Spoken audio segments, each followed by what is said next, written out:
Hey guys, I'm Jordy, and what you're about to see is part 2 of our Firelands Boss Guide preview stream, where we discuss Baleroc, Majordomo Staghelm, and the big guy himself, Ragnaros. Now, I invited a friend of mine, Nezter, who I raid with in Numen, who has extensive experience in Firelands to help with questions and talk about any strategies that these old guides might not have covered. He's a great guy and an even better player, so give him a follow if you get the chance. I've linked his channel below. Oh, one last thing, I'll have a loot prio guide and a raid assignment sheet like I have in the past for this raid coming on Patreon, so check that out for more information. Okay, thanks for watching and enjoy. Fight. This mostly static Nezter DPS check takeover. centers around coordinated healing rotations. Baleroc has around 100 million HP and does not spawn any ads. You'll want to bring 1 to 2 tanks, 5 to 6 healers, and a balanced mix of DPS. Let's see what he does. For starters, Baleroc will occasionally afflict his main aggro target with Blades of Glory, increasing their max HP and damage taken by 20%. This effect will stack continuously throughout the fight. Each time he does this, Baleroc will gain a stack of Incendiary Soul, increasing his fire damage dealt by 20%. Throughout the fight, Baleroc will empower one of his blades with Shadow or Fire energy. Shadow will grant him Decimation Blade. This causes his melee attacks to deal shadow damage equal to 90% of the target's health. Empowering his blades with fire. Melee strikes deal shadow damage equal to 90% of the target's maximum health. That seems huge. So are the tanks just like going from like 10% to 100% back and forth constantly? Yeah, I don't remember how many strikes it is on 25. I think it's like 5 or 6 strikes. So they go, like they take 90% of their HP like every 2.5 seconds, 3 seconds. So you just have to dump fat heals into them?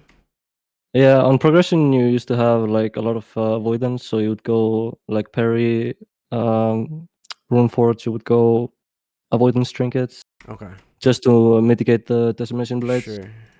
Fire will grant him Inferno Blade. The healers just have to be. Deal no physical they have damage, to proc their but do heals high and fire be damage ready instead. to the tank every time. As this happens, Baleroc will continuously spawn Shards of Torment. The player that stands closest to the shard will be targeted by it and afflicted with Torment, taking increasing shadow damage every second. Once the crystal stops focusing the player, they will be left with the Tormented debuff, increasing their shadow damage taken greatly and reducing the healing that they can do. If nobody is near the crystal, it will instead pulse for high AoE shadow damage to the entire raid with its wave of torment.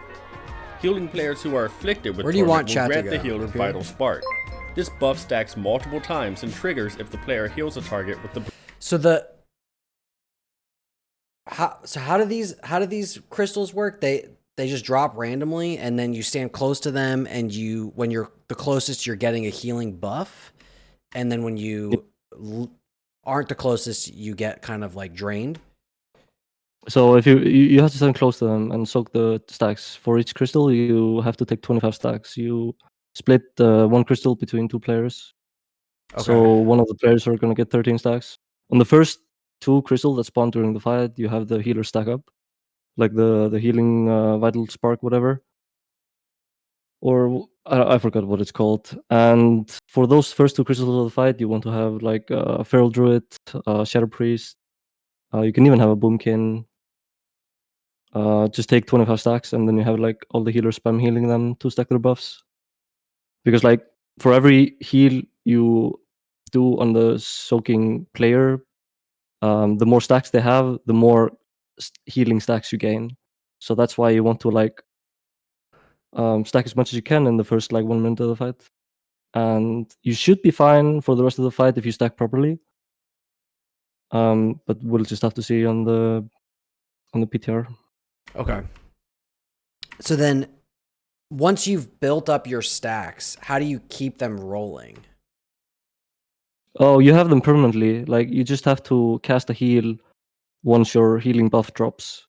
When your healing buff drops, you can either keep stacking or you heal the tank and you proc the increased heal, so you can continue healing the tank.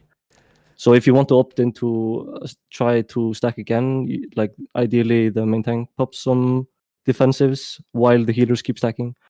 But because their heals are way lower when they're not. Yeah, and they're not healing the tank. They're healing the the crystals and intentionally stacking. I see. much. Okay. Wave of Torment. When a shard of Torment is able to focus its energy on a nearby target, it unleashes the energy in a violently dealing a bunch of damage to all enemies. How often do you leave a crystal like attended to? Because it's saying that it does damage to everyone around when it's unable to focus its energy on a nearby target. Does that happen often? No. If nobody's close to it, I don't know, it's like 30 yards or something, it will explode. Oh, okay. Well, that's bad. So you don't want that to happen. You just have like designated players. But there is cheese strategy that you can do. Is like you have the range crystal being soaked by range, like 2 range people, and the melee crystal you can like have melees run back and forth, taking 1 stack, even if they have the debuff, because 1 stack even with the debuff does like 5k damage to you. So you just have like all the melees just in a mosh pit, you know. And you would only do that after you had all your stacks on the healers. But like I said, we'll just have to try that on the beta. I don't know how it is on classic. Okay. I'm gonna keep going. Blaze of Glory buff. Once triggered, Vital Spark will turn into Vital Flame and grant the player significantly increased healing to targets with the Blaze of Glory buff. The idea of the fight is actually quite simple. The tank damage and health go up throughout the fight, and to make up for this, healers gain a buff that increases their healing done. They will gain this buff by healing players who are focused by crystals. Unfortunately, not many players can take crystals very long or they will inevitably be killed. So in order to make sure the crystal is always being taken and not pulsing on the raid, players will need to take turns on rotating on them. Additionally, in order to give all the healers the proper buff, they will need to rotate as well. This means there are 2 basic rotations to worry about before even proceeding with the fight: the crystal rotation and the healer rotation. The healer rotation is quite simple. Split your healers into 2 teams of 2. Extra healers will be in charge of covering wherever they are needed, but will mostly just heal tanks. 1 pair of healers will alternate healing the melee crystal, while the other pair of healers will alternate healing the range crystal. In order to gain the needed amount of stacks and significantly increase healing, healers will heal for 2 crystals before switching. This means 1 healer will heal 2 full crystals, while their partner heals the tank. Then they will switch roles for the next 2 crystals. Okay. The crystal rotations are somewhat more complex because of the... So do you 4 heal this most of the time? Because it's 2 groups of 2? You want to 3 heal this? Or I mean, you can definitely 4 heal this, but like what we used to do on private servers was 3 healing it. This is a different patch. What we're looking at, it's not 4.3.4. It's easily 3 healable on like Kata Classic. You can 4 heal it if you want because there's no DPS check, obviously. But you can, yeah, like I said, you can easily 3 heal. Ideally, it's 3 Holy Paladins if you are like not cheesing the melee crystal. I think getting 3 Holy Paladins in your average rate is going to be pretty unlikely. But if you had 2 in a normal like Resto Shaman, Disc Priest, Resto Druid, what would the 3rd or 4th healer be? Like, which one do you drop? The disc seems kind of bad here. Yeah, I mean, you can definitely work with it, but if you don't have 2 Holy Paladins, then I think you should 4 heal it. Yeah. I mean, it's like, yeah, like I said, I'm only talking from previous experience, but nobody knows like how it's gonna turn out. Because you just beacon the tanks and then heal the raid, and then you don't even have to think about the tanks anymore.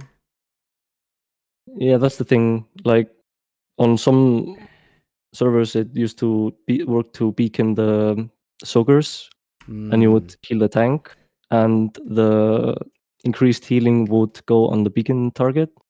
But on other servers, it did not work, so you would just have to like directly heal the tank. I see. Okay. Tormented debuff and the stacking shadow damage from Torment itself, players will need to rotate between crystals and during crystals. 6 players will rotate between the melee crystals, and 6 players will rotate between the range crystal. Put these players in groups of 2 to alternate on each crystal. This works out so that each crystal is focused by 2 players. Here is the basic rotation. Crystal A spawns and is picked up by the first player in the rotation.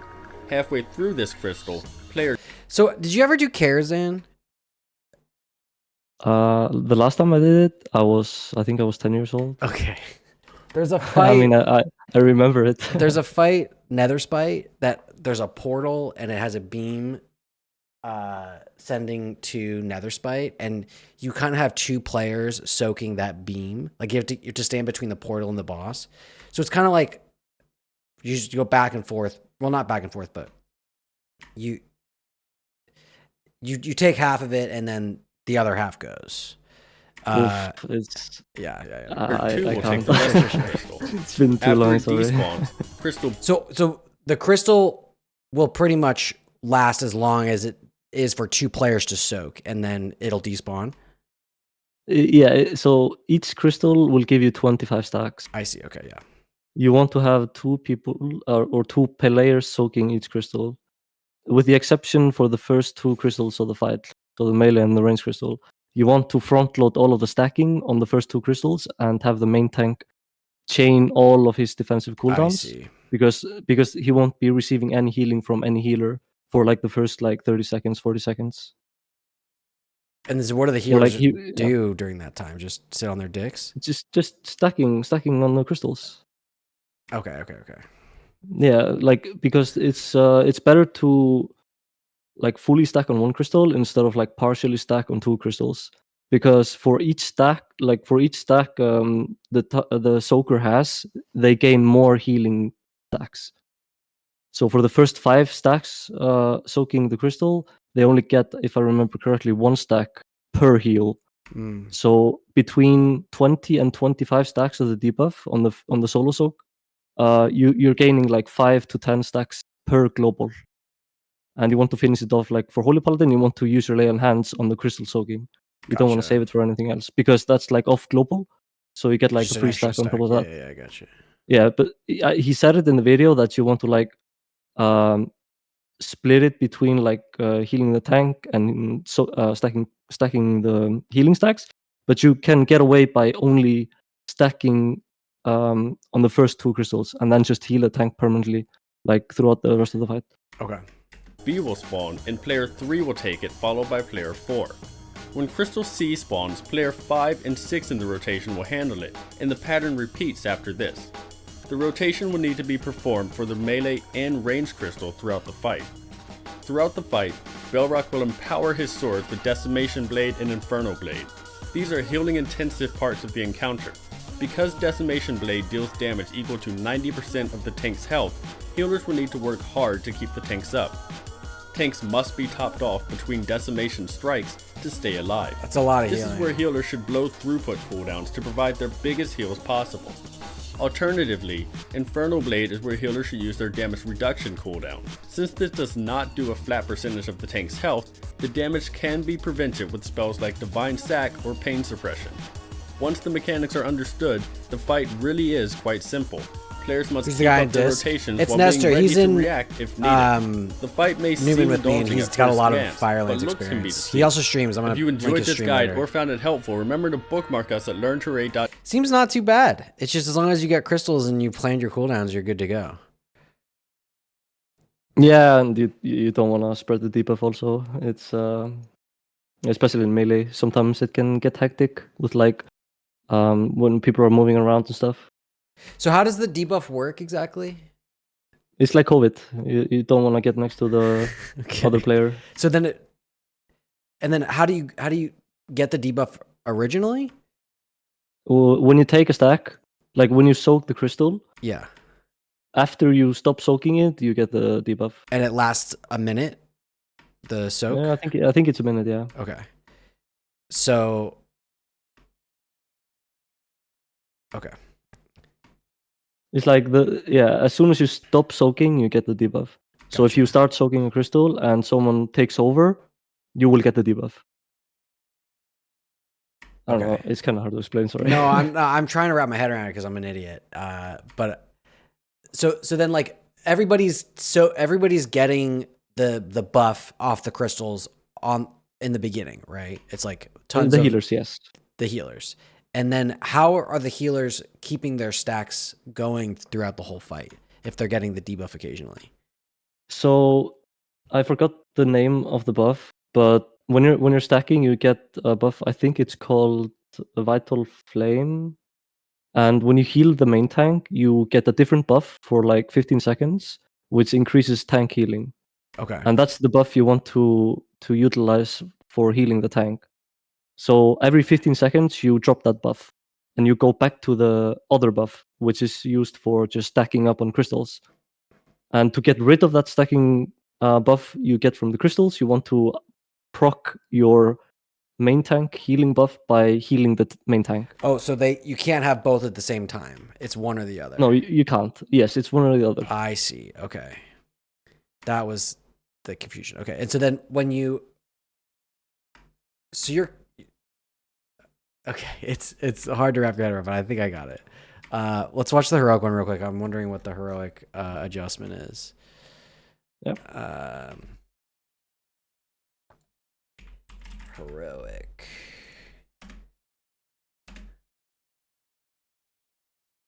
All right. Can you smell what Baleroc is? At least he cut the last 3 seconds of that.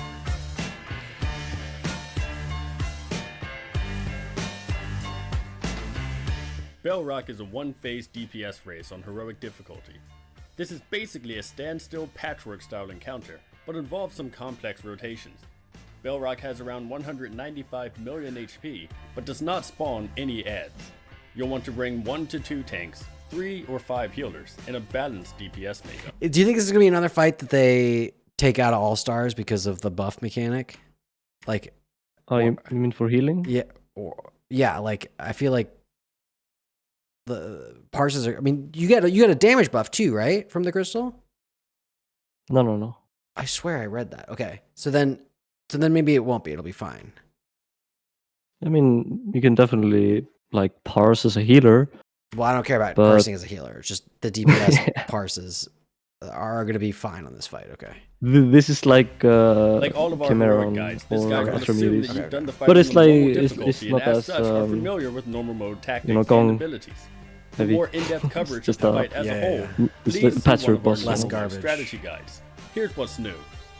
There are 2 key differences to the encounter on heroic difficulty. First is a new spell called Countdown. This debuff is applied simultaneously to 2 random raid members in last 8 seconds.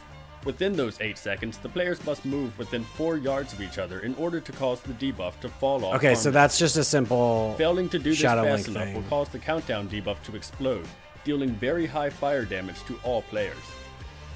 The second change can be much more unnerving. Yeah. On heroic Super difficulty easy. only, any player who comes into contact with another player who has the tormented debuff will receive this debuff as well. This means, if player A has tormented and player B does not have tormented, player A runs into So this is just a positioning adjustment, and that's it. There's really Yes. not a ton to Yes. worry about here. This Pretty seems like a much, pretty pretty much. easy heroic then, because it's like Yeah, it's if like you- if you- solved almost. Yeah, if you look at like the Boomkin, he was like soaking the crystal, and after he finished soaking it, he got the debuff. You can see the debuff like above his head. That little red Check smoke out. thing, yeah. Yeah, and you saw the crystals. It spawned on the guy on the POV, like the warlock. And it's very important that when the crystals spawn, that the people move away that are not supposed to be soaking. So, and yeah, in melee it's a little bit different because you have like less space to work with. But yeah, you just have to be precise with your movement and Okay. not infect people around you. player B, now players A and B both have tormented. This can make the positioning and rotations quite dynamic and tricky during the course of the fight. The basic premise of the encounter remains the same. The tank's health and damage sure, taken Robert. increases I'm sure. throughout the fight, and healers manage crystal healing to increase their healing done and keep up. There's one basic rule to keep in mind on heroic difficulty. Players with the tormented debuff must remain away from other players until it has faded off. This is easy enough to do on its own. Unfortunately, every few seconds Baleroc will cast Countdown on 2 random players, and oftentimes one of them will have Torment, or one of them will be in the middle of eating a crystal. Because of this, your raid must be prepared for different scenarios that will occur during the fight. Scenario A. Countdown goes out, and neither player has Tormented or is eating a crystal. In this case, both players will come together to remove the countdown debuff and go back to doing their jobs. Scenario B. Countdown goes out and one player has Tormented, but the other does not. In this case, the player without Tormented will run to the player with Tormented to remove the countdown debuff. The player with Tormented does not move, as doing so may risk spreading the debuff to even more players. So when, in this scenario, when player B gets Tormented from player A, but player B was in a crystal rotation, do you have somebody like a pinch hitter come in instead of them? I mean, yeah, you always have backups, and people need to be on the lookout. Like if someone fucks up and they accidentally get debuffs, you always have people lingering around ready to jump in. When a player is soaking a crystal and they get the link, the other player obviously has to just move next to him, and you can get rid of the debuff without spreading the debuff. You just can't touch them. Okay, so it's the countdown is forgiving enough that you can remove it without spreading. Yeah, absolutely. Like you just have to be. I think it's like 5 yards. But if you were to infect them or spread the debuff, it would be literally touching them. Sure. Okay. Gotcha. All right. Well, that's much more forgiving. Okay. Yeah. Scenario C, countdown goes out and one player is eating a crystal. The player who is not on a crystal will run to the player who is. The player on the crystal cannot move because it will only risk messing up the rotation, or it can also risk wiping the raid.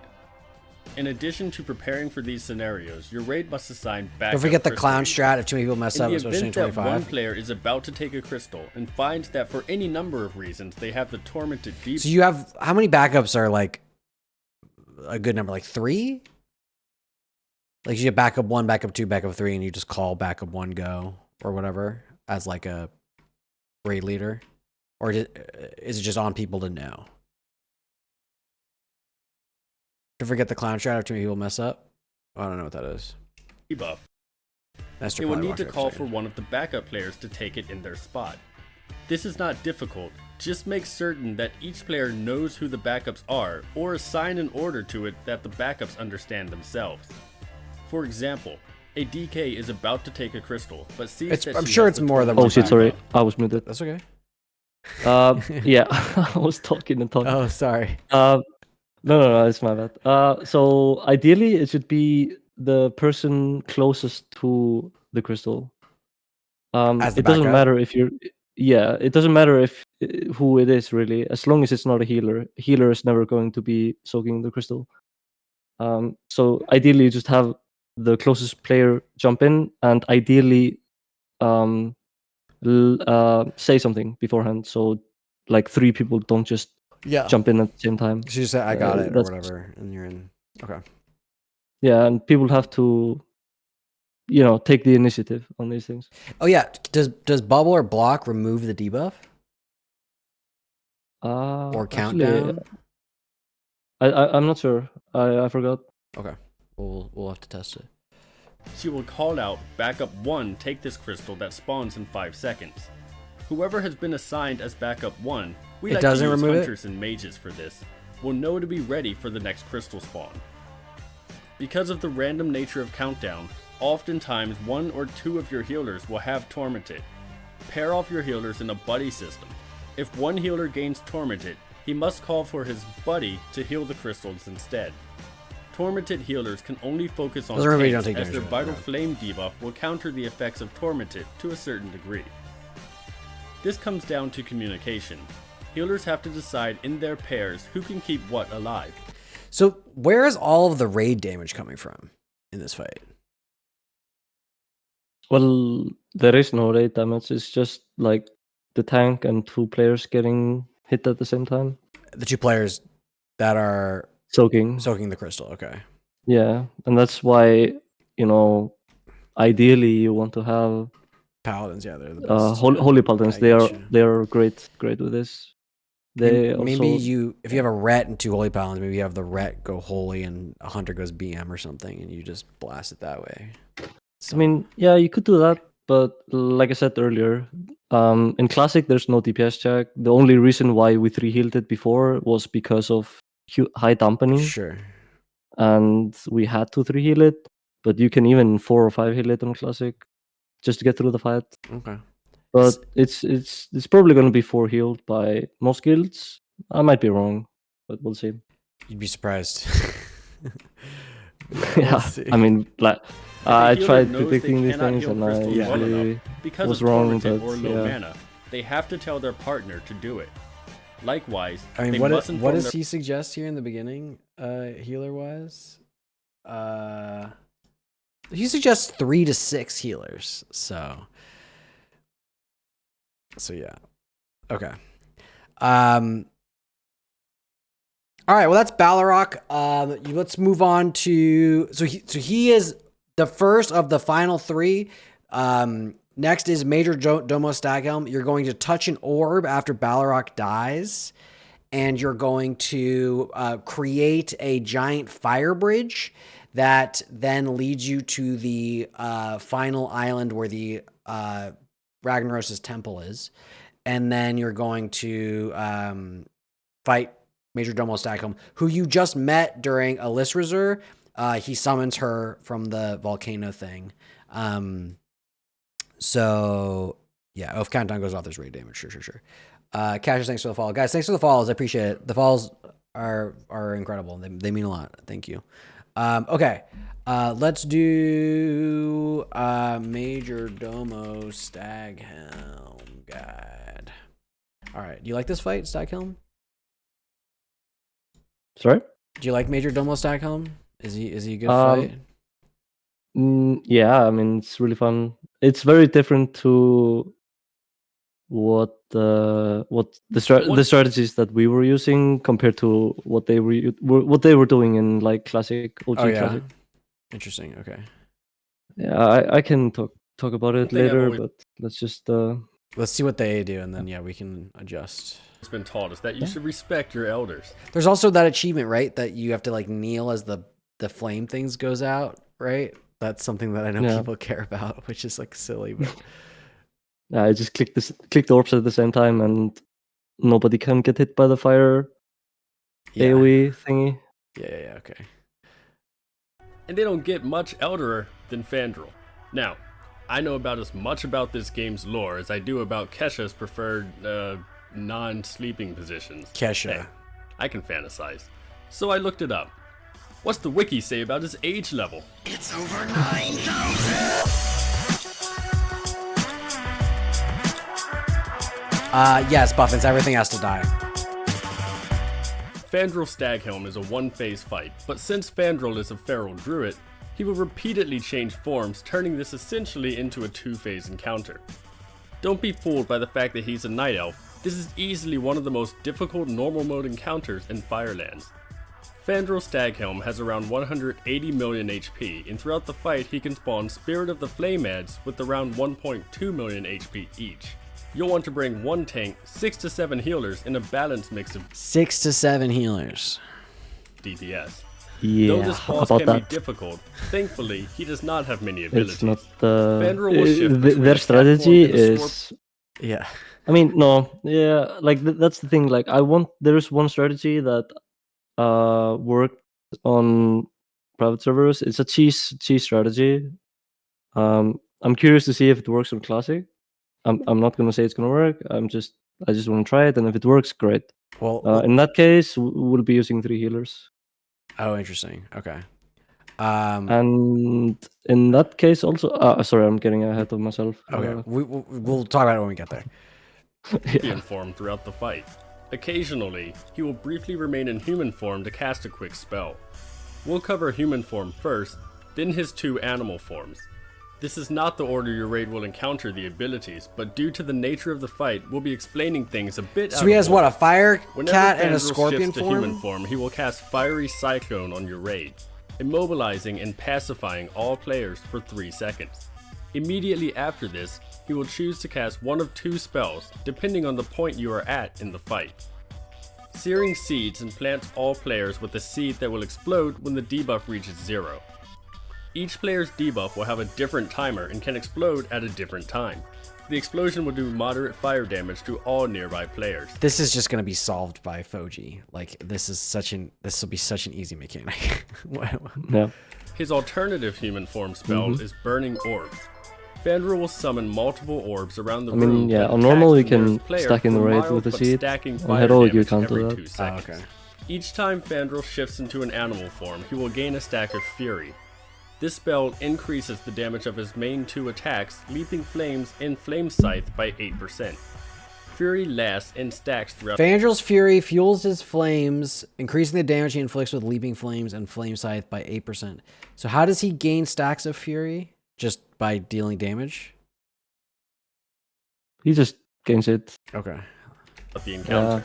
Like Each it's just time like he uses Leaping Flames there's or Flame nothing Scythe, that really Fandral will gain a affects it. stack He of just adrenaline. gains it, and after This X amount spell of time he increases changes his forms. energy regen rate by 20%, but the stack will drop whenever he shifts forms. Fandral has one special ability in each form. During Scorpion form, he will use Flame Scythe, an ability that deals 750,000 fire damage I'm to sorry, players in front of them. I was wrong. This- But yeah, in the cat form, it like ramps up, right? Right. So the It's- first time around, it's like it takes the longest, and that's why I want to transition him when it overwhelms your raid. How do you transition Um, him out of a form? You just stack up. You have to have it's like 21 or 22 players stacked together, or 20. And he'll... Mm. Oh, Yeah, and interesting. he will just switch forms. Yeah. Oh, okay. And the same for Scorpion. Is like every cleave happens faster and faster and faster.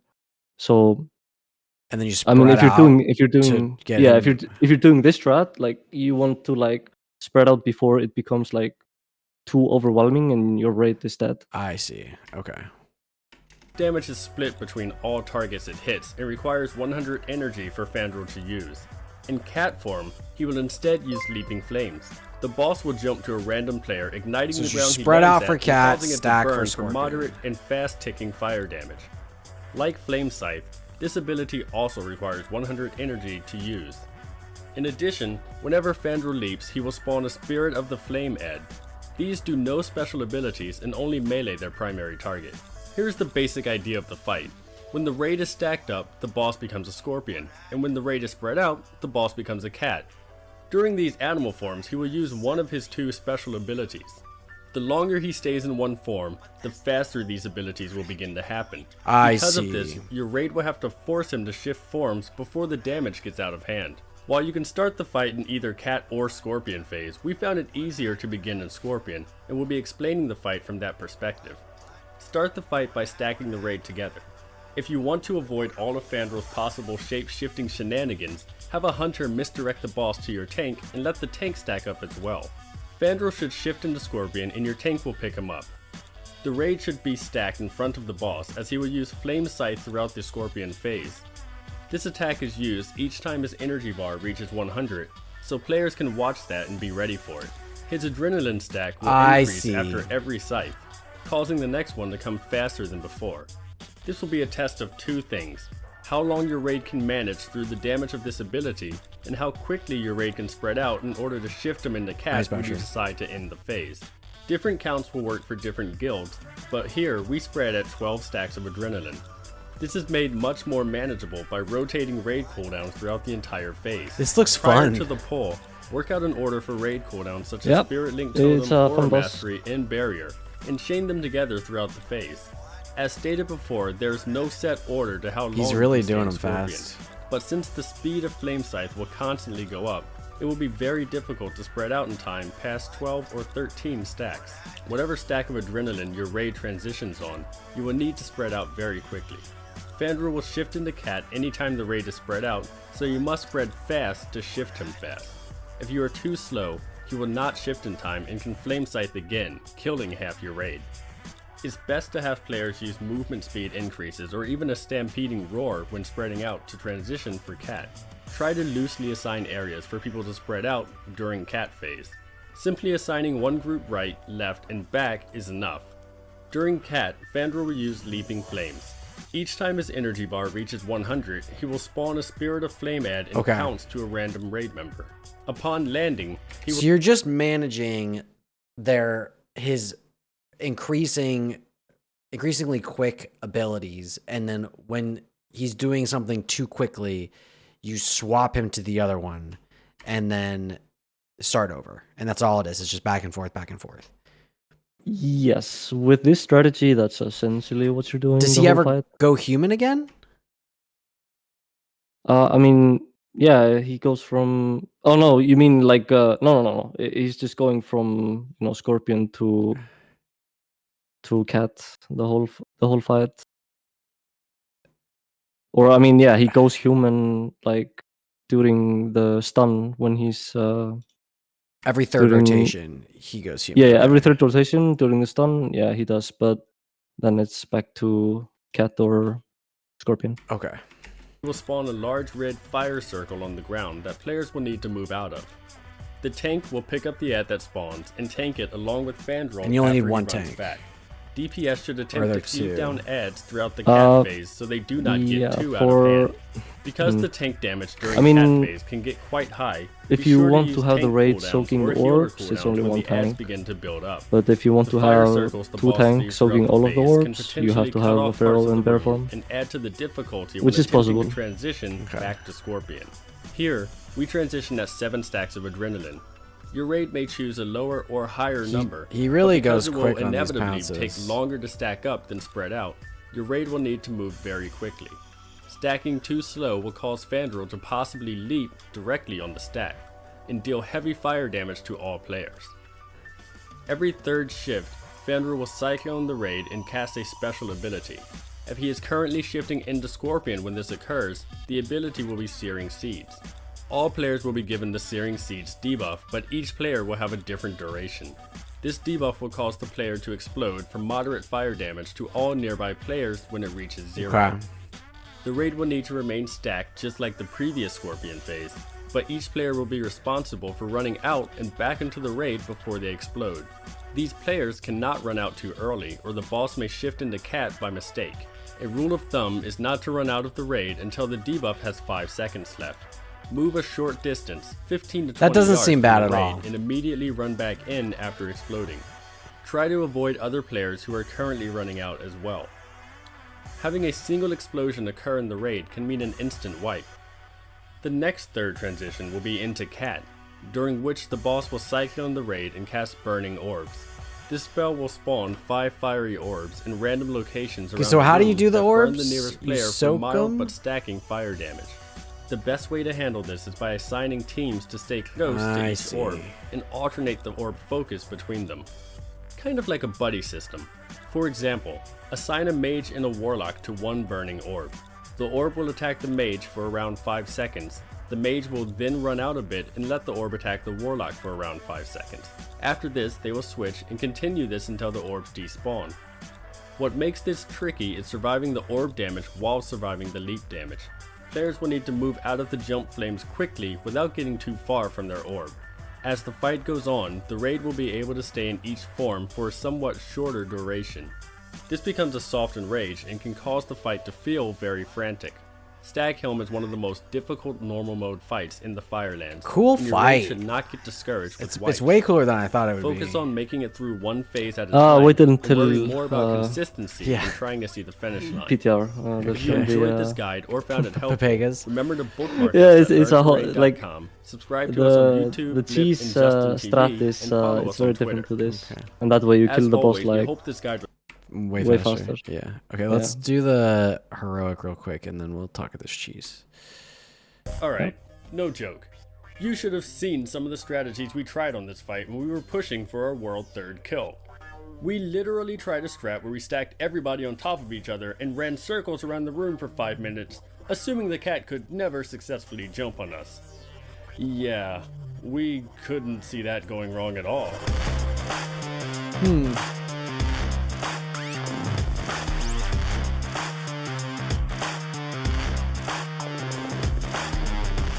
Fandral Staghelm remains a dynamic kind of two-phase fight on heroic mode.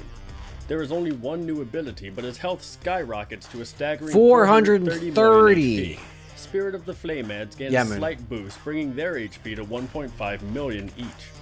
You'll want to bring one tank, 4 to 6 healers, and a balanced mix of DPS. Depending on your raid's overall DPS, melee may prove more beneficial to beating out the enrage timer. But honestly, if you made it past Baleroc, we really doubt Fandral's enrage will give you much trouble. Like all of our heroic guides, this guide will assume that you've done the fight on the normal difficulty and does not cover normal mode tactics or abilities. Spirit of the Flame. For more in-depth coverage of the fight as a whole, please refer to our normal mode strategy guide.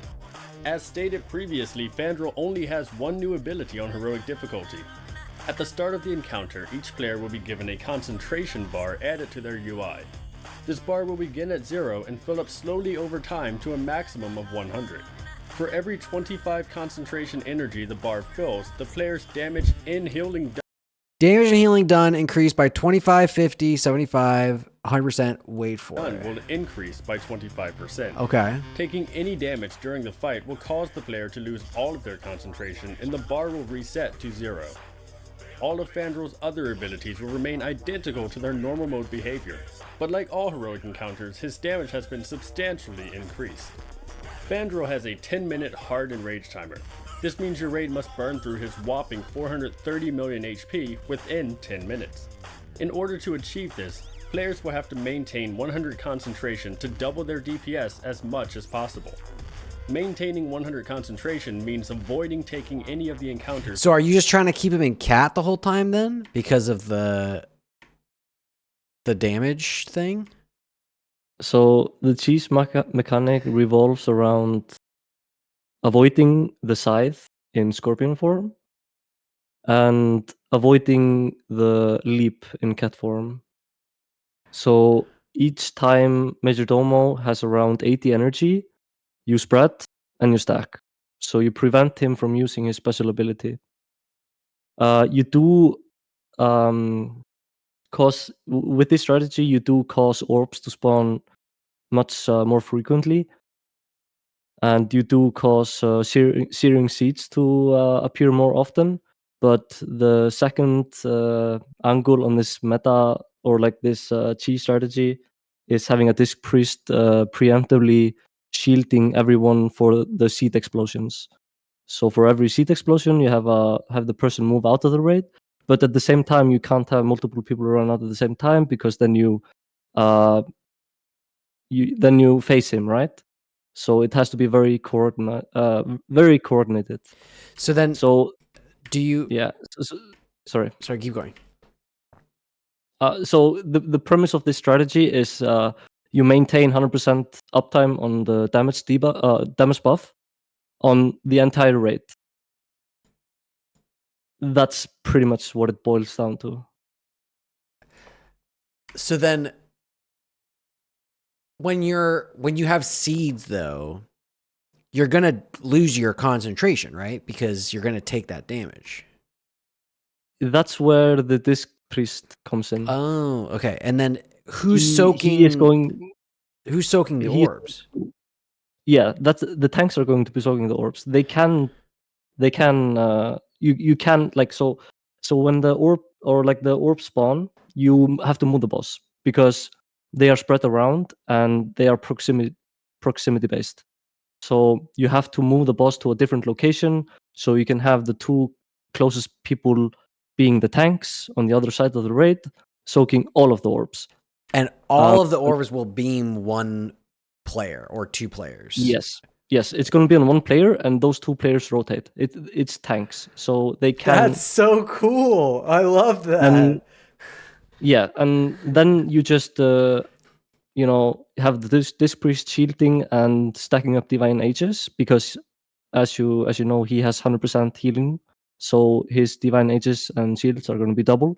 So he is going to be able to prevent all of the orbs. I see. So even if you explode, you're saved. So but the disc priest will need to watch the seed timers and know this person needs a shield now, this person needs a shield now, this person needs a shield now. Yes, but you have to do it preemptively. Like you have to already have a group pre-stacked. with Divine Ages, and just before a player explodes, they give the final touch, which is Power Word Shield to the player. So how much Divine Aegis needs to get stacked on them? It's around 60k if I remember correctly. So that would be 60K. Divine That's Aegis. huge. That's Divine Aegis and the shield. Power But you have shield too, 100%. okay. You have 100% healing, so it's like it's very easy. I think it's 2 prayers and 1 shield for that's each not player. bad. Okay. But your one prayer is one group, so you do 1 prayer on each group, and then you do 1 power word shield on each player. Okay. So it's very technical, and if you haven't, you're not gonna go into week 1 and just clutching every single player, no damage taken, anything. Yeah. But that's probably gonna turn out to be like the speed kill meta on this boss. Like on top of doing this, you're just like if you fuck it up, you're not wiping. It's just that person doesn't get double damage. Yeah, they have to move out of the raid, obviously, so they don't fuck everything else up, that's going on. Yeah, okay. But like, yeah, sometimes you fuck it up as a priest and the guy takes like 500 damage and it's GG. Like, he loses his stacks, but it's not a wipe. You just fuck one player up. And that person's gonna hate you, but that's okay. All right. Yes. I'm used to that. Well, yeah. I mean, you're gonna have just wait until you have warriors leap on top of you and explode on you. I get it. Okay. All right. Cool. Yeah. Do you think that it's a good progression strategy, or do you think learning the OG strat first would be better? In my experience, I think the OG strat is more complicated. You are more prone to having issues with DPS if you go the OG strat. Because if you go the OG strat, like, you're gonna have, there's so much shittery going on. Like, everything's just it's a more complicated fight. Well, yeah, it requires people to be more in charge of their job versus putting it all on the tanks and the healer, pretty much. Yeah, I mean, like the Chi strat is more coordinated. It's less complicated, but it's way more coordinated. Yeah, I get it. I think it sounds like the Chi strat is more fun, at least. It's way more fun. It's way more fun. Like, everyone keeps 100% uptime on their and it's like a fun little dance. Concentration. You're like in and out. It is. And, I mean, cool fight. I'm excited. Damaging I mean, we'll people. go over how this is Sorry. achieved one Keep ability going. at a time. Yeah. During cat phase, the primary source of damage will be leaping flames in the fiery circle it leaves behind. This is easy to avoid for multiple reasons. To start, Fandral will use this attack each time his energy bar reaches 100. This makes it extremely predictable and allows players to prepare and be ready for it. Additionally, the boss will briefly target the player that he is leaping to. If quick enough, I don't think so, players Moon. can react to this and move out of the way early. I don't think it's necessary. Players can just preemptively move as his energy reaches 100 to be safe. By moving before Leaping Flames lands, players can avoid the damage from this attack and retain their 100 stack of concentration. In Scorpion form, the primary source of damage will be Flame Sight. In addition to breaking concentration, this attack would deal insane amounts of damage on heroic difficulty.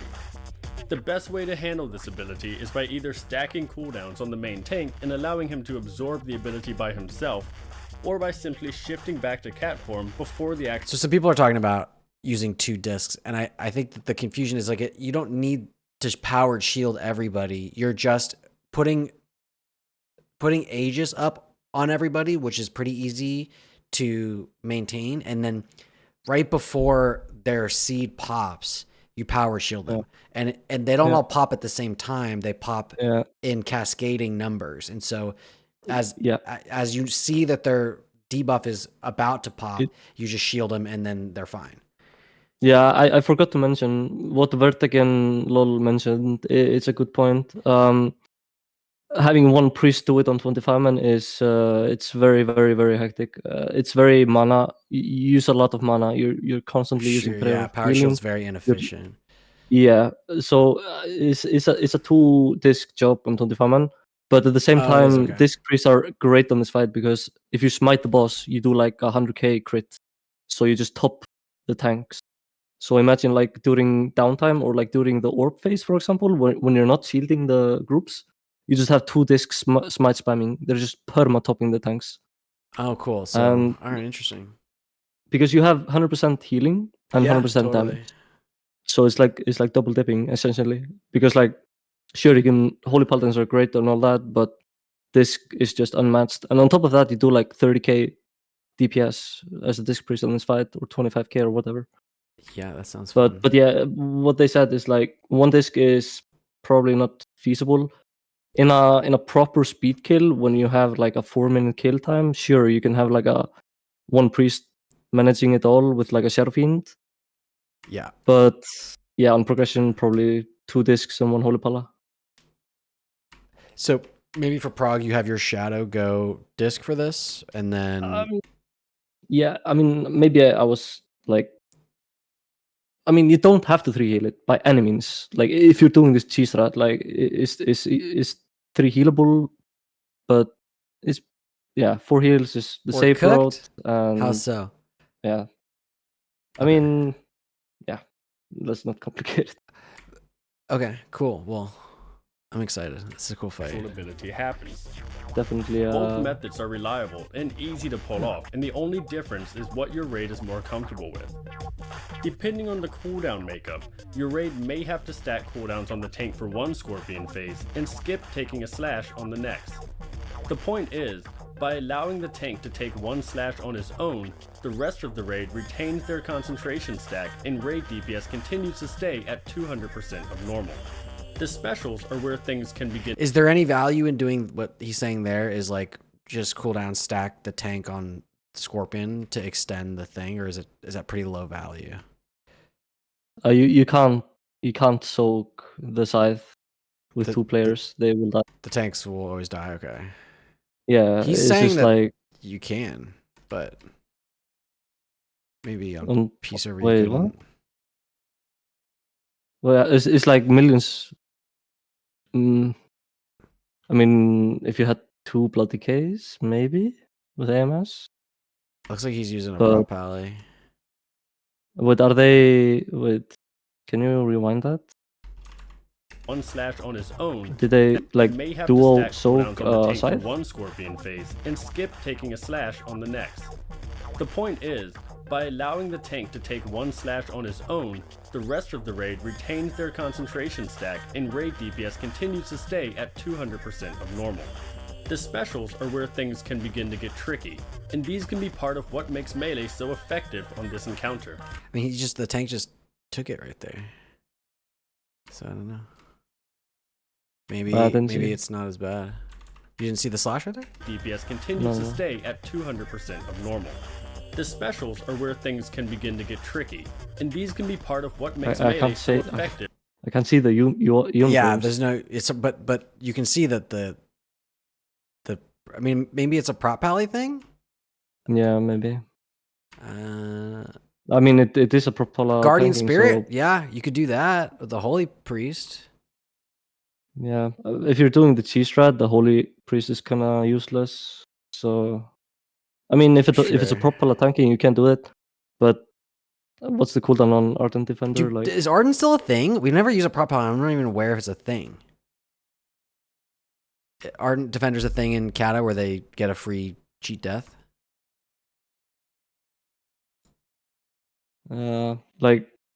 You have to pre-pop it. Oh, if you have a prop pally and a Holy Priest, I guess you can do it, but the fight takes so long. It's like, sure, you save like what? Always with the tier 1, thanks, bud. You do 1 slash on the tanks and that's it. It's a preemptive on this encounter. There are moments in the fight where damage absolutely cannot be avoided. Seems unnecessary. And some or all players will be forced to lose. Yeah, you definitely wanna run like if you're doing the cheese strat, you wanna have a feral druid because he's for the majority of the time he's just cat form DPSing. Yeah. Normal mode and will reset the individual player's concentration upon detonation. In most cases, this cannot be avoided and does not change the encounter at all. Burning orbs, however, must be handled much more rigidly than normal mode. Pair off the range in teams of 2 or 3 and allow them to alternate on orbs. The point of this strategy is to sacrifice the range and healer concentration stacks by having them handle the orbs and allow all of melee to maintain their 200% DPS bonus. A total of 5 orbs spawn, which means that 5 range and 5 healers can pair off and theoretically handle all of them. If your raid has more range, have them fill in where they see fit and let them be backups in case an orb target dies. This is also the segment of the fight that will be the most healing intensive. Do not hesitate to use cooldowns such as Divine Guardian, Aura Mastery, or Tranquility to help survive through the Burning Orb phase. Here is the basic order of how the fight should be approached. Begin the fight in Scorpion, allow the tank to take one Flame Scythe on his own by overloading him with cooldowns, then immediately have the raid spread out. Alternatively, the raid can spread out just before Flame Scythe to avoid the ability altogether.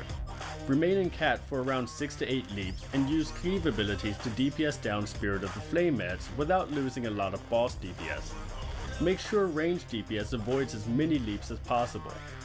Once back in Scorpion, Searing Seeds will go out and the raid will handle this debuff just like normal mode.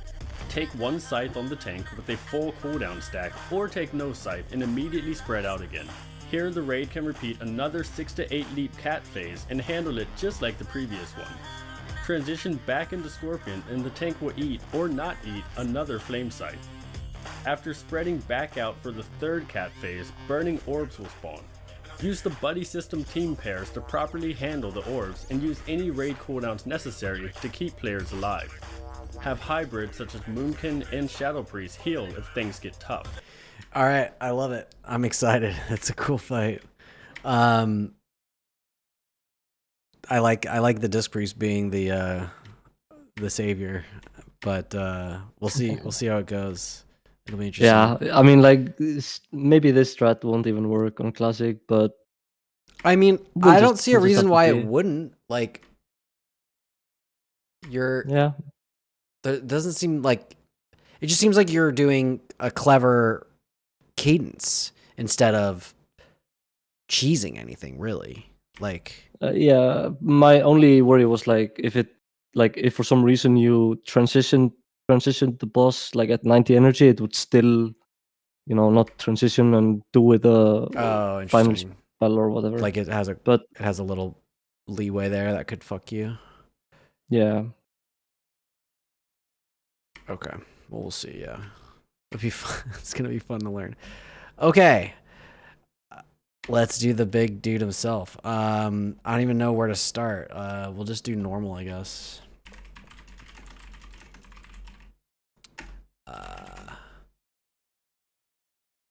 Ragnaros. Yeah, I'm gonna go to the toilet. Okay, yeah. While you do normal. Sure. Fire. Elemental representation. All right. So here we are. The big dude himself, Ragnaros. So this is the fight that everyone's been very excited about for a long time. There's a few fights that we've been talking about since Classic Vanilla came out. Illidan, Lich King, Ragnaros, and Firelands.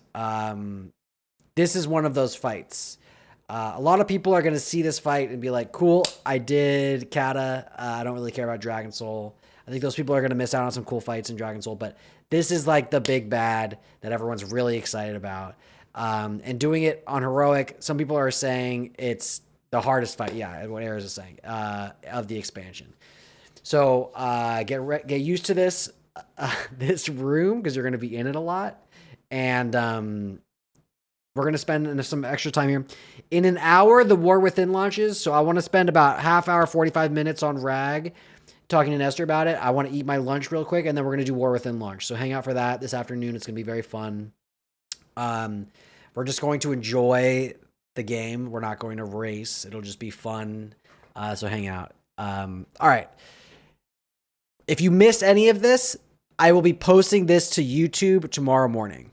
Okay? So, subscribe to the YouTube if you haven't, and it's going to be on there.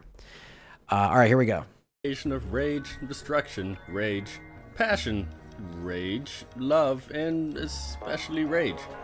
All of these feelings you must understand to kill this boss. In fact, you'll love to nerd rage while progressing on this boss, and there is a good chance of passionately destroying a few headsets. Sounds like fun. Let's get started. Ragnaros.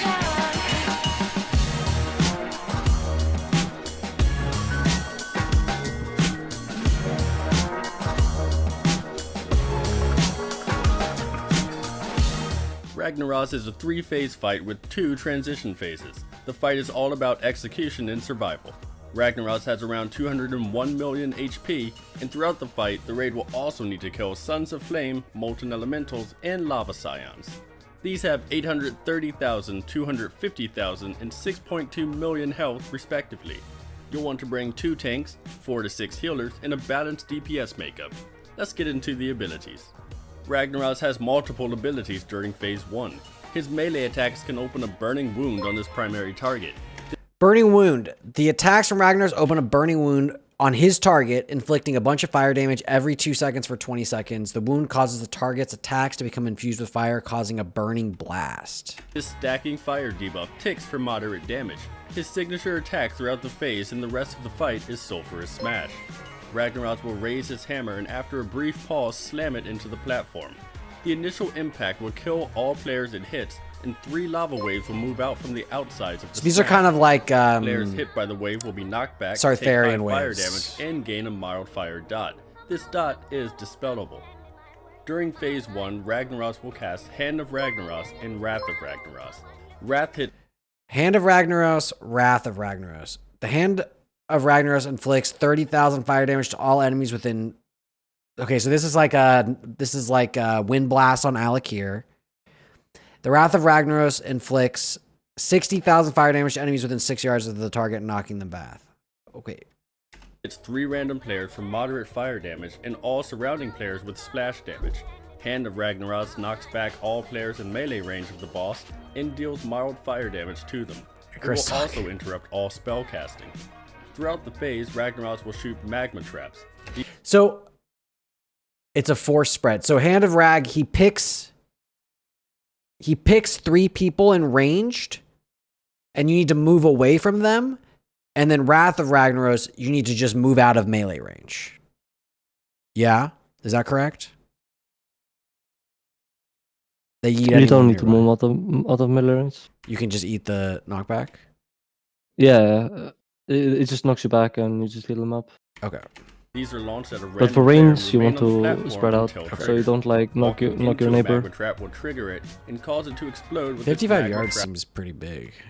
Eruption I think ability. it's based off of fire like damage to all I players don't know, and like knocks I the don't know why it's affected just player into 55 the yards, air. but it's like if you're in melee At range, you any just point, get knocked no back. players are That's in it.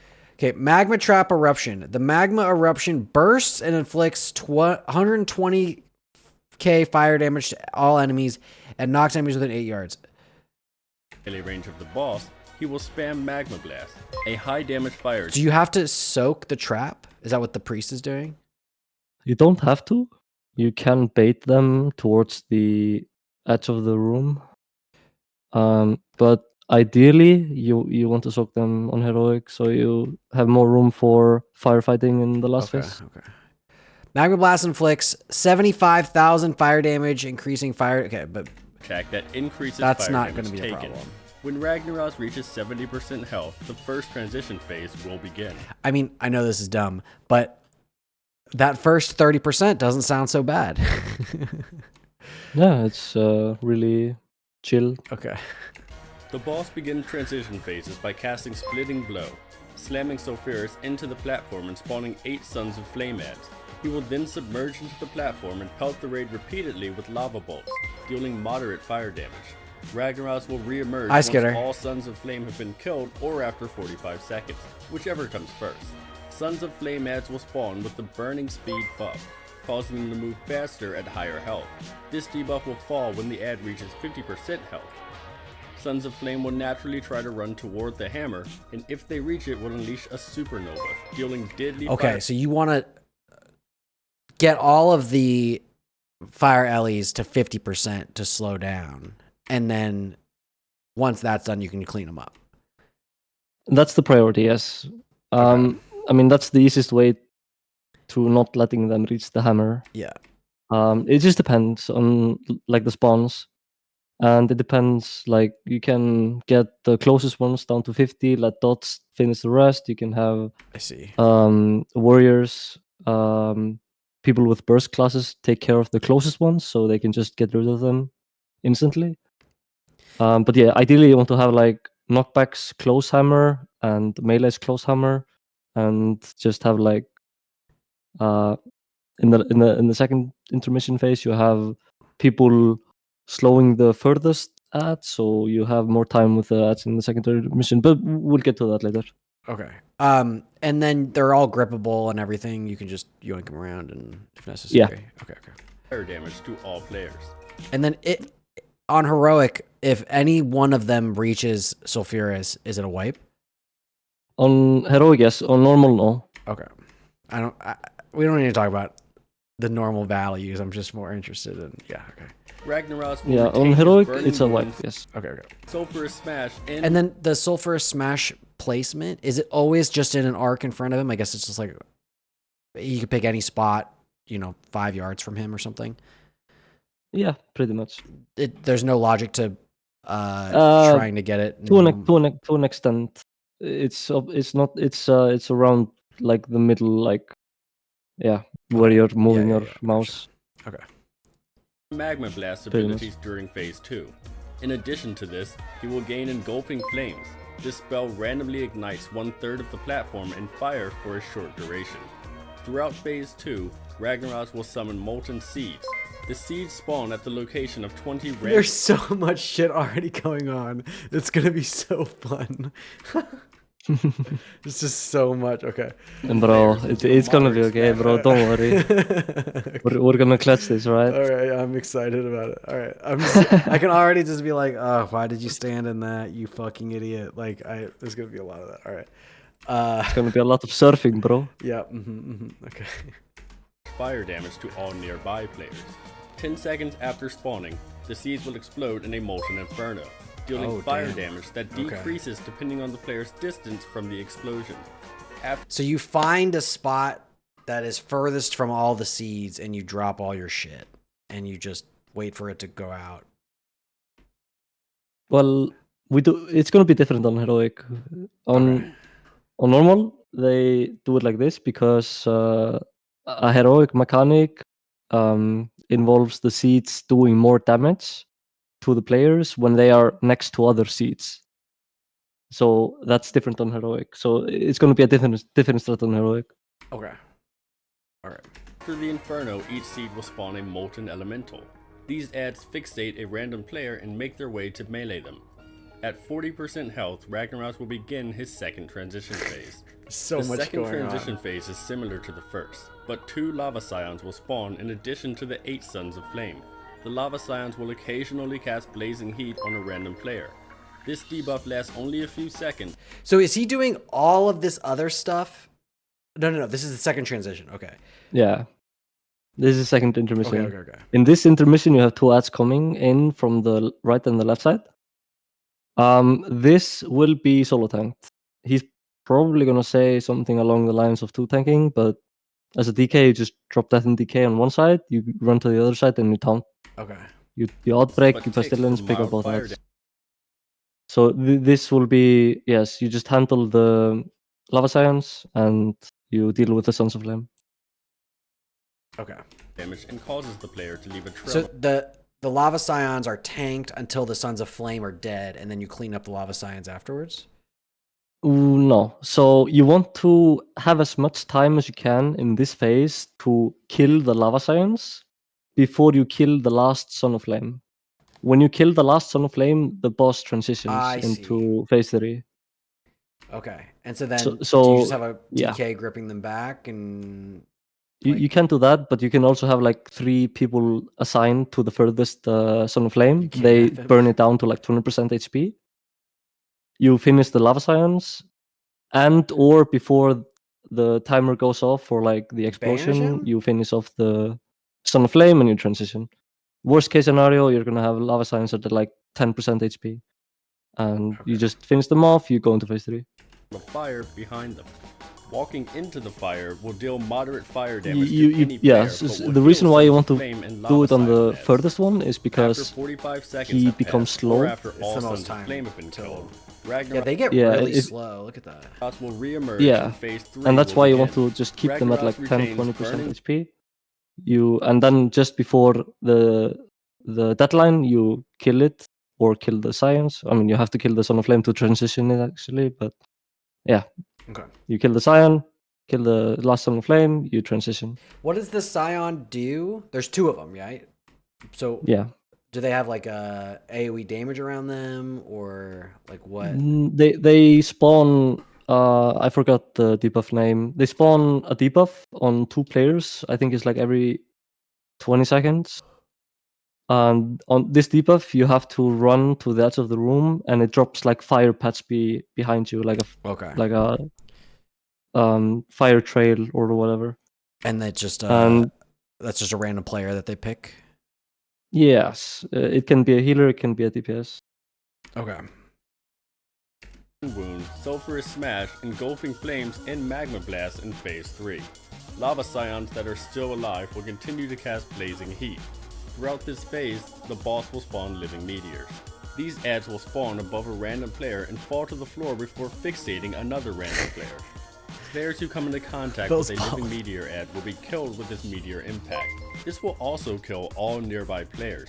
Meteors cannot be killed because of the significantly reduced damage they take, but can be knocked back because of their combustible debuff. After a meteor has been knocked back, it will fixate a new player. When Ragnaros reaches 10%... How do they get knocked back? Just like... Oh, attacks trigger a knockback. Okay. Yeah. And he will run away and loot will appear. Let's go over the strategy. We'll start with Phase 1 positioning. Place the melee on the left side of the room and the tanks on the far right side. Tank healers and half of the range DPS spread out on the right side, while raid healers and the rest of the range DPS spread out on the left side. Players will constantly be knocked around and forced to move due to lava waves and magma traps. Always remember to spread back out when too close to other... Okay, we're gonna go heroic. That's a good idea. It's only a 29-minute guide. This guy's competing with me. All right, here we go. 25 heroic. Oh, no jokes, because this fight is no joke. Yeah, we're in for a long one, boys. He'll leave you with the tan worse than the cast of the Jersey Shore. LearnToRate.com is here to guide you, however, and we've packed our Fire Elemental Lord Survival Kit. Suntan Lotion? Check. S'mores? Check. Ragnaros Heroic Mode Strategy Guide? Check. Mate. Look at those legs.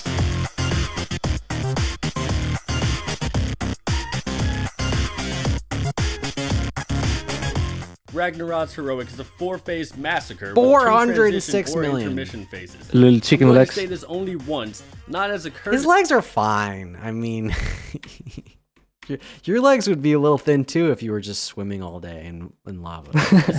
Or an accurate fact, but as a warning. This encounter is harder than a 17-year-old boy at an all-girls Catholic school. It will stress your tanking, healing, DPS, movement, and execution. And each time you fail, you will not risk a 15-minute run back and rebuffing period, but the tearing of the very bonds holding your guild together. That's right, Ragnaros doesn't kill players, he kills guilds. On heroic mode, Ragnaros has around 290 million HP throughout the first 5 phases. He will give up at 10% and re-emerge having healed back up to 50% health. This creates a total of around 406 million effective health. Throughout the fight, the raid will also need to kill Sons of Flame, Molten Elementals, Lava Scions, and Living Meteors.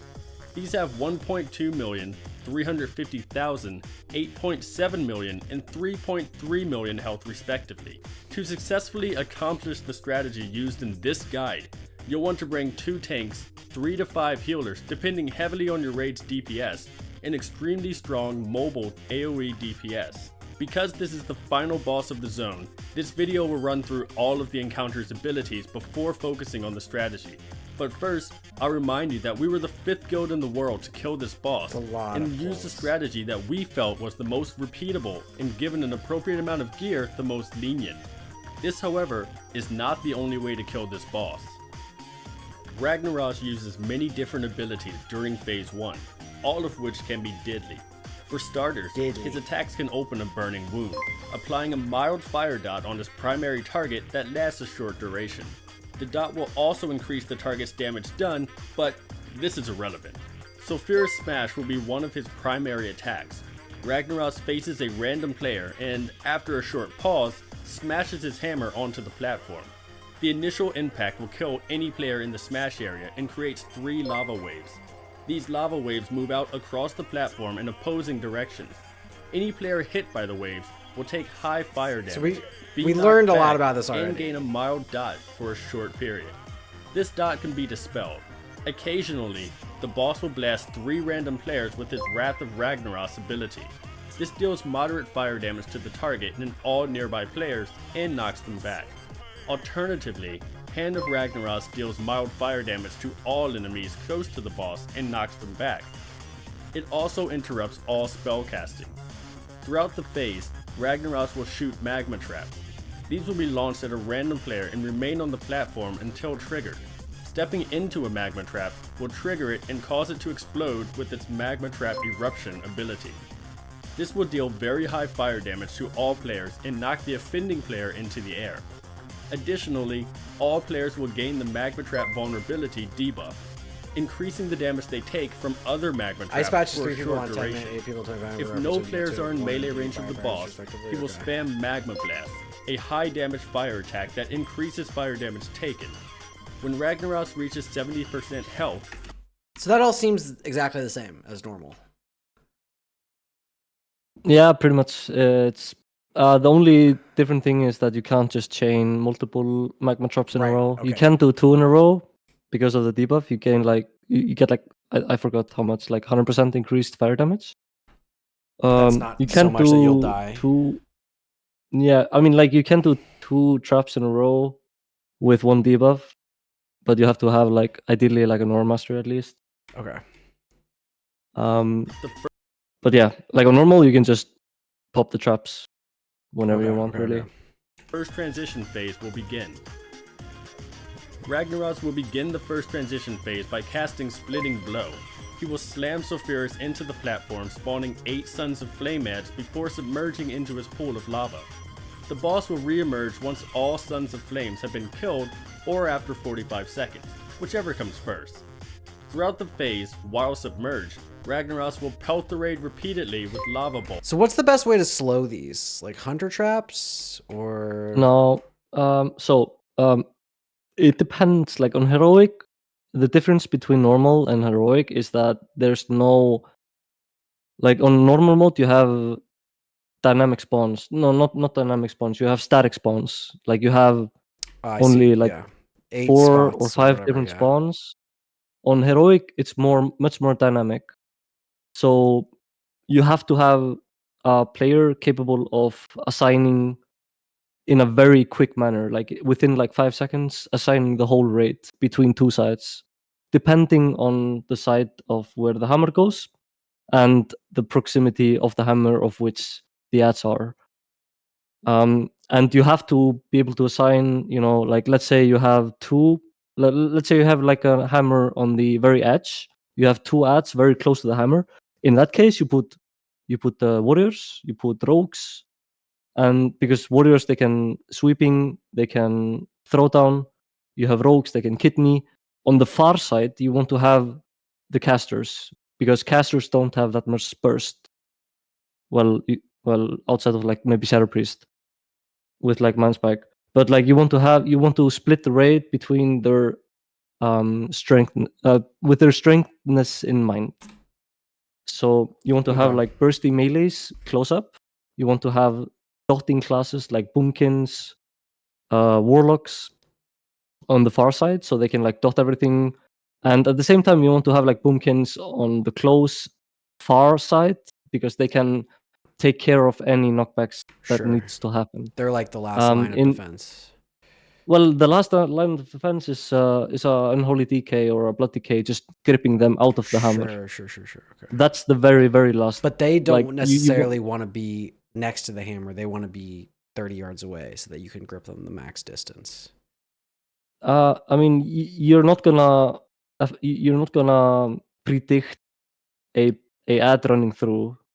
You just have to look and use your eyes and use your like logical thinking and be able to like, oh, this one is 50% HP. It's like 20 yards away from the hammer. I'm gonna move out and then I'm gonna grip it. Yeah. Because you just have to be able to see 5 seconds in advance. I can pretty much. I can see But- why DKs would a stack of DKs here would be really valuable.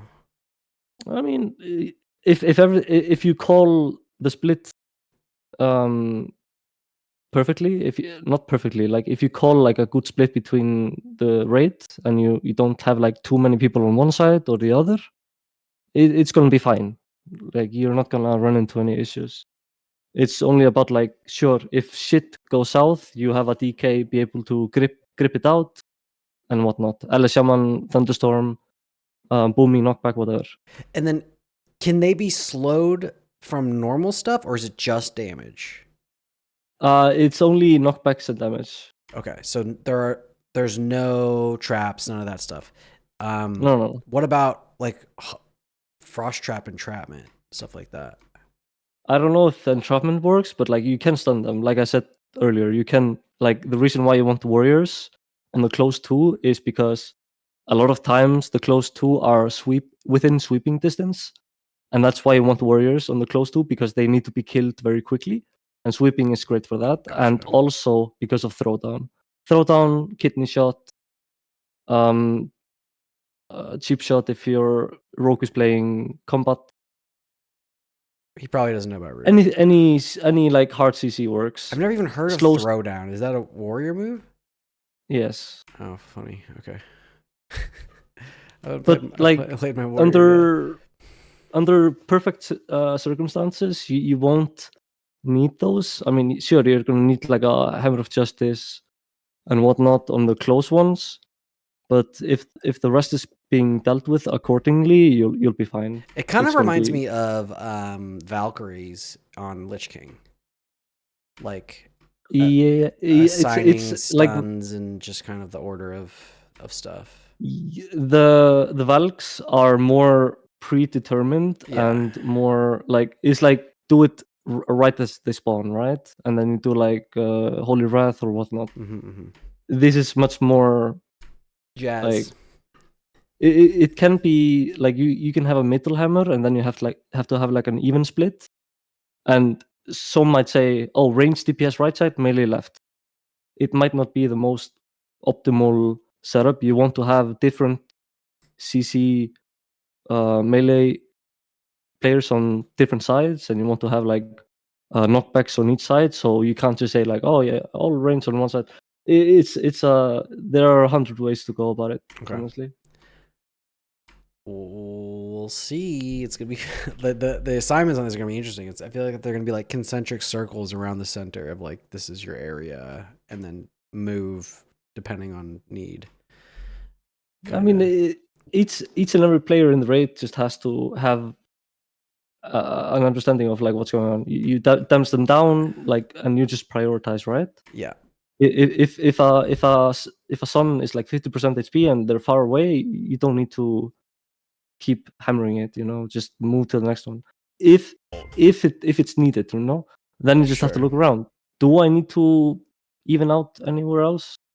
If the answer is no, you just keep going and do optimal damage. Critical thinking, brain skills. Let's do it. An attack that hits 10 random players for moderate fire damage. Sons of Flame ads will spawn with the burning speed buff, causing them to move faster at higher health. This debuff will fall when the ad reaches 50% health. Ads will attempt to make their way toward the hammer Sulfuris. Any Sons of Flame that are successful in this venture will cause a supernova, dealing deadly fire damage to all players. During Phase 2, Ragnaros will retain his Burning Wound, Sulfur Smash, and Magma Blast abilities. He will also gain World in Flames. So there's no Scions in the first transition. It's only in the second. In the first, yeah. In the first intermission, there's no. But as you saw on the moment, like 10 seconds ago, I'm a little bit behind, I think. You saw how they were moving. This is the difference between normal and heroic. In Phase 2, you're stacking as one, you're moving to the other side. We'll get to that, I guess. Okay. Retain his Burning Wound, Sulfur Smash, and Magma Blast abilities. He will also gain World in Flames. This is a spell that is channeled over 9 seconds and causes 1/3 of the platform, either front, middle, or back, to be engulfed in flames each 3 seconds. Each He's segment reading will chat. remain engulfed for 3 seconds and tick for fire damage every second.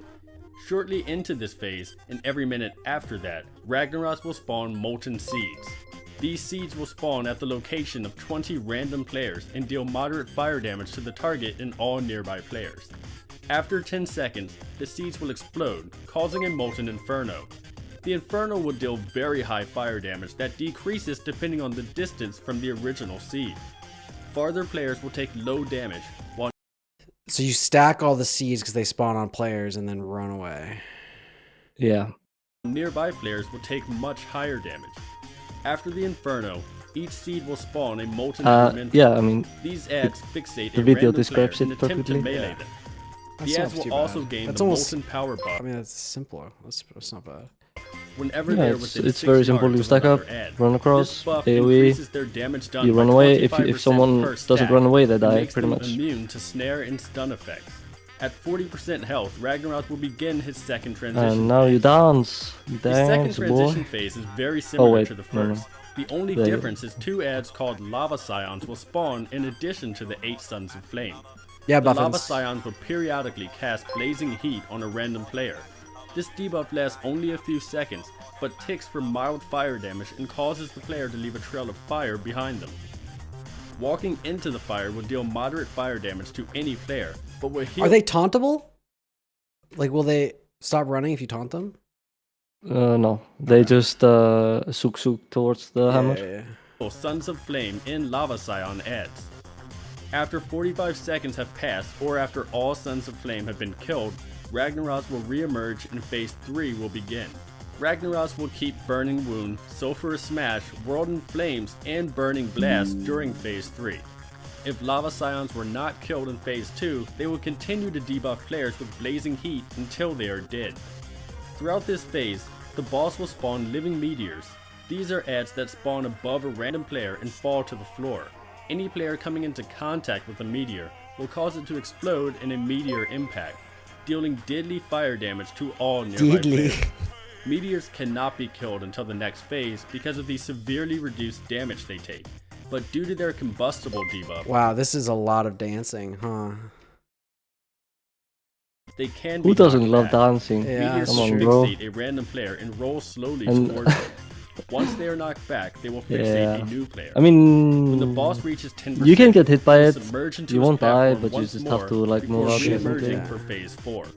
At the start of phase 4, 3 Okay, so that's You- that's the normal up to the end of normal, and then You forgot to mention the meteors though. It's like, yeah. oh, there's You meteors. can bait just them- Don't stand on the meteor. So in phase 3, you get meteors. You have to just ideally bait them into the boss. So you just knock them away, like into the lava. You're gonna get 2 meteors. Anything more than that, it's pretty much just go again. Angor. How is that? How does the meteor work? It lands on the ground and then it leaves a patch Yes. or what? No. So the first meteor spawns. I think it's like 40 seconds into phase 3, and they spawn on top of a random player, and they fixate towards a random player, and you have to knock them back, pretty much, as you can see on the video. Okay, yeah. After you knock them back, they fixate towards a new player. And knocking back And is you do damage to them to knock them back. Yes, you can, like, the most optimal way of dealing with them is like having an elemental shaman chain lightning the boss permanently, and it's just gonna constantly knock the Bounce, meteors. okay. But you can have like under certain situations you can have like a melee knock it back if it's ideal, and you can sort of like, if you need to put it in a certain direction, you can do that. At the end of phase 3, you want to have the meteors by the entrance, because you're gonna have the ice patch spawn, and you want to have the meteor as close to the entrance as possible. If you drive the meteor over the ice patch, does it douse it or delete it or what?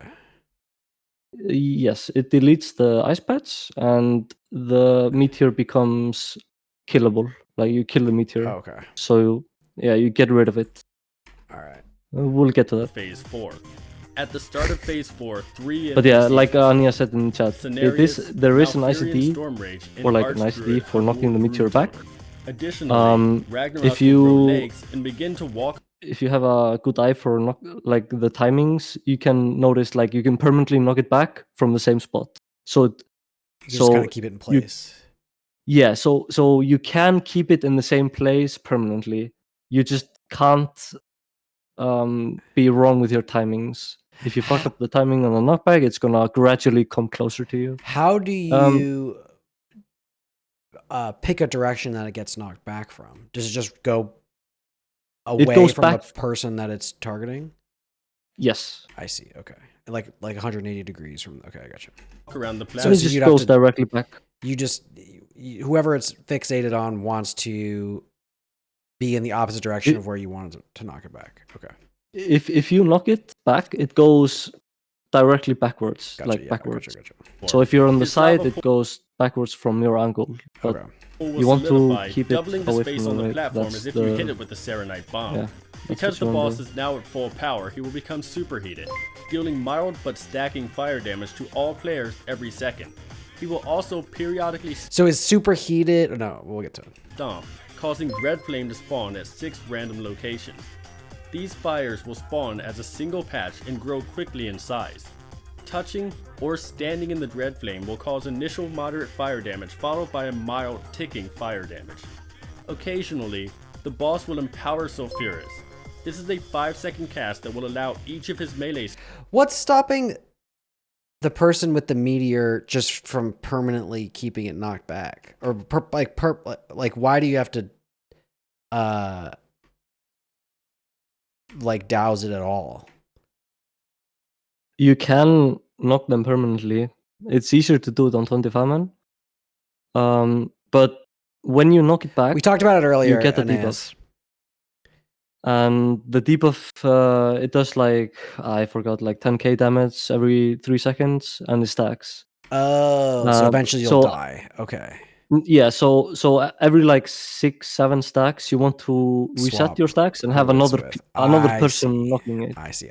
So if you have two people that are very good at juggling it, you could do it, but it's just a lot to manage. Okay, I got you. Yeah, but if you look at the boss right now from where you have paused it, like what you can do right here is have Elemental Shaman Chain Lightning on the boss, and the Chain Lightning will hit both of the meteors, and that's why it's like optimal to have Ele Shaman just permanently knocking back, and then you have like a secondary Elemental Shaman or Boomkin. Anyone that understands the knocking, they can knock whenever they want. But they don't Chain Lightning until they want to knock it. I gotcha. Okay. Yes, when they have too many stacks, they say someone take over. You can have a Boomy just Starfall. You can even have a healer knock it back, as long as the healer understands the timing of the knockback. I'm sure we'll have weak orders that tell you exactly when you can do it. Okay. Absolutely. To unleash flames of Sulfuras, dealing deadly fire damage to all players. Anytime 10 or more players are within 5 yards of each other, Ragnaros will spawn a magma geyser. This will deal moderate fire damage to all nearby players and knock them. Okay, wait, I gotta go back. So he's stacking increased fire damage taken stacks. He's stomping around and putting Dread Flame where he was. And Dread Flame creates more Dread Flame around it. And then he empowers Sulfuras, which is a cast, which I guess increases his... Wait. Empower Sulfuras does 500,000 damage? Do you have to interrupt it, or what? Empower Sulfuras is a cast, and you have to kite Ragnaros into the frost, into the roots. Oh, the roots. Okay. No. Into the I forgot the name of it. The green roots on the ground before he cast it. Okay, so we haven't quite done this. Yeah. And then Magma Geyser. He notices the cluster of 4 or more enemies and takes advantage. So if people are stacked, he'll form this geyser. If there's more than 8 people stacked together in the same spot in the ice patch, it will explode. It will destroy the ice patch. August, thanks, bud. People will be knocked all over the place. a magma geyser. This So will you deal want to moderate have fire damage to all 3 nearby groups players. of 8 players or 7 players or 8, whatever. And as you can see, someone fucked up there and it explodes and they have to run to the next one. Okay. And knock them back. The spell will also destroy any Breath of Frost that it hits. Throughout the phase, Cenarius will spawn Breath of Frost. This is a small patch of frost that protects players within it from taking superheated damage. Additionally, Breath of Frost will trap any living meteors that come across it and cause the meteor to take increased damage for a short period. Hamul Rune Totem will spawn entrapping roots throughout the phase. Ragnaros can be kited into the roots to be stunned for 10 seconds and have its damage taken increase by 50%. At the start of the phase, Malfurion Storm Rage will spawn a Cloud Burst.